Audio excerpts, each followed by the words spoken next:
وعدنا أخيرا إلى العلم نور بشوق التلاقي. بسم الله الرحمن الرحيم.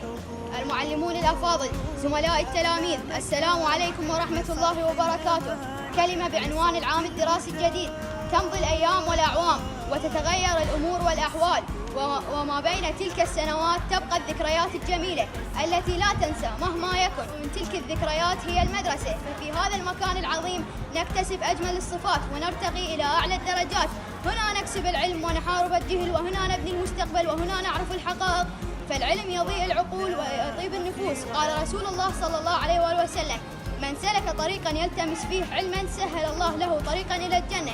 فمع بداية العام الدراسي الجديد أقول: أحب مدرستي وأحب معلمي وأحب معلمتي، فأنتم الشمعة التي تضيء في الظلام والقوة التي تدفعنا إلى الأمام في الحياة.